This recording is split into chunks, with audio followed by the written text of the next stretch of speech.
obsessed look into basketball. If you're new to the channel, please make sure to hit that like button, subscribe button, and comment down below. Let me know what you thought about the video.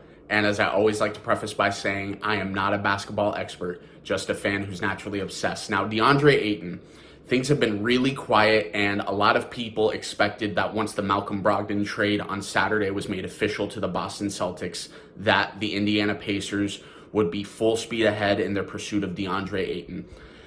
There's a few theories as to why it's been pretty quiet, at least on a surface level. Conversations are indeed happening. I can assure you that. And I think one of the main reasons why it's been so quiet as far as social media and NBA insiders go, Brian Windhorst did report this morning that he could see something happening as soon as today as far as an acquisition goes in a sign and trade. And I've been saying it all along, guys. That is the only realistic way as of right now that the Indiana Pacers can acquire Deandre Ayton, because I'm telling you guys, some of you want to argue it, and that's fine. Time will tell. We'll see how this thing works itself out. But the Phoenix Suns are not letting Deandre Ayton walk for nothing. They just aren't. They value Deandre Ayton, whether you want to admit it or not. A lot of you are going to be like, well, if they valued him, why did they do him wrong this way? Why didn't they use him more? Why this? Why that? Fair, but I'm telling you what I know. The Phoenix Suns do value Deandre Ayton, and they do like Deandre Ayton. They just don't love Deandre Ayton on a max contract. And I've been saying it time and time again. I personally have felt that Deandre Ayton is going to get a max contract. Whether you want to ask me if I think he's worth the max or not is a completely different conversation. But I've been saying he's going to get the max simply because of players in the past that we can say from at this point in time, Deandre Ayton is definitively better than. They got the max, he should get the max.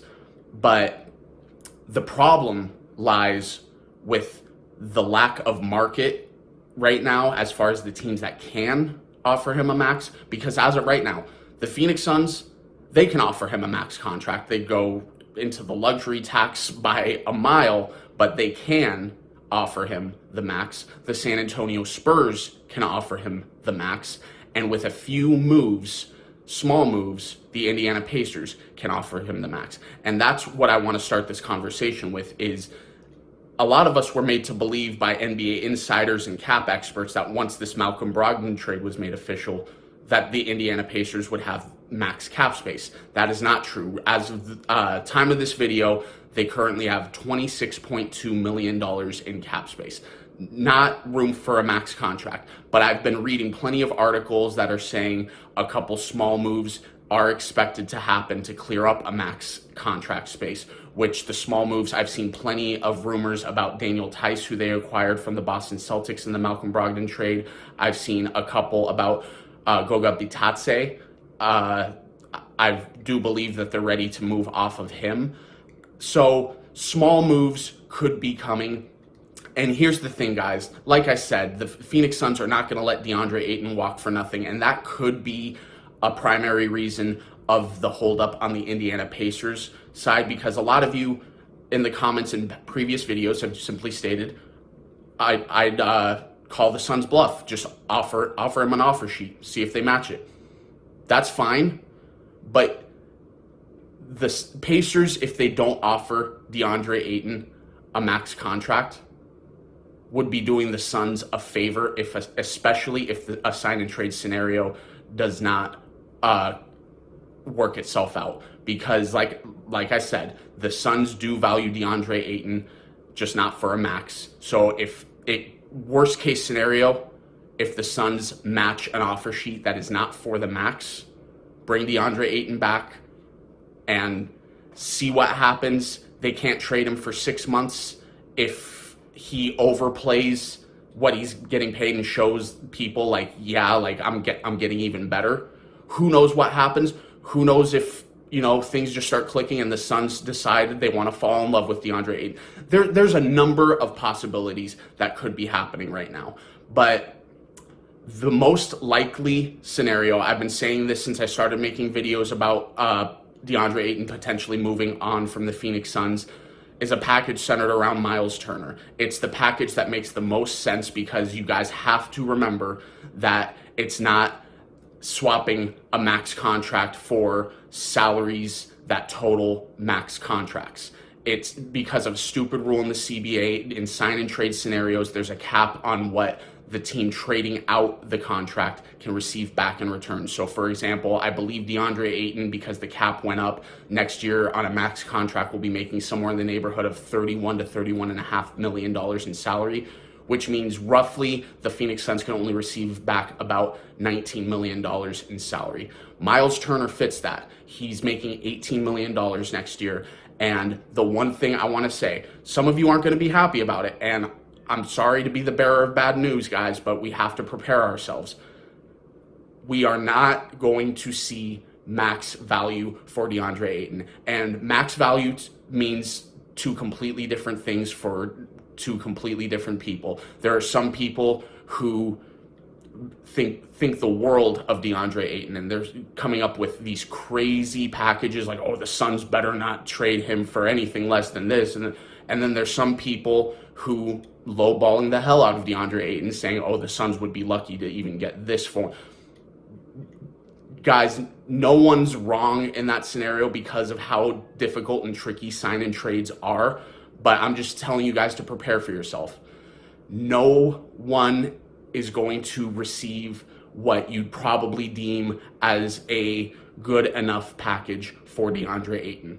I personally do not anticipate draft compensation being a part of a sign and trade from everything that I've heard. I'm not going to bet any money on it. I'm not going to guarantee it, but just based off of conversations that I've had, again, you guys know, with people that I trust, I would be surprised at this point in time if draft compensation is a part of a deal sending Deandre Ayton to the Indiana Pacers. So the one thing I want to stress, though, to you Suns fans, Pacers, again, you guys, if you've subscribed to the channel, and if you haven't subscribed, this is your first time watching any of my videos, you have a huge supporter right here, especially if you guys get Deandre Ayton. I love what the rebuild is doing so far.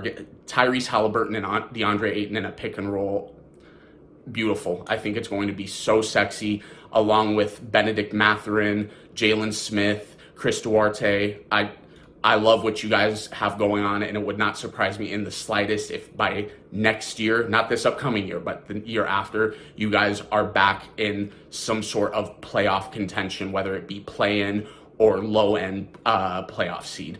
But love what you guys are doing. But again, for you Phoenix Suns fans, I want to assure you, every move being made right now is being calculated. A lot of you are going to probably look at the return a Deandre Ayton sign and trade brings, and you're going to freak out.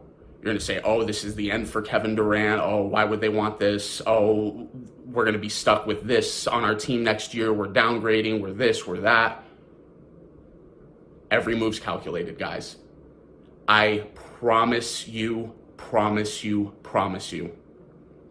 If James Jones did not think the Suns had a better than great chance, I'm not even going to say to land Kevin Durant, but to make a move that he felt would significantly bolster this team, a Deandre Ayton sign and trade scenario would not be happening. If he did not feel there were significantly better options out there, the Suns would bring back Deandre Ayton, and even though they don't value him as a max player, they would pay him the max. So guys, I know waiting is frustrating. I know it's very tiresome and you're anxious, but continue being patient, guys, because there are great plans as of right now that, again, James Jones he feels that we're in a better than great situation to make them come to fruition. But let me know what you guys think. As of right now, what do you think a sign and trade scenario will look like realistic as a return from the Indiana Pacers? Or do you think when this is all said and done, the Phoenix Suns are just going to end up matching an offer, and Deandre Ayton's going to be back with the Phoenix Suns next year. I appreciate you guys so much. Please don't forget to hit the like button, subscribe button, comment down below. Let me know what you thought about the video, and I'll talk to you guys later. Thanks, guys.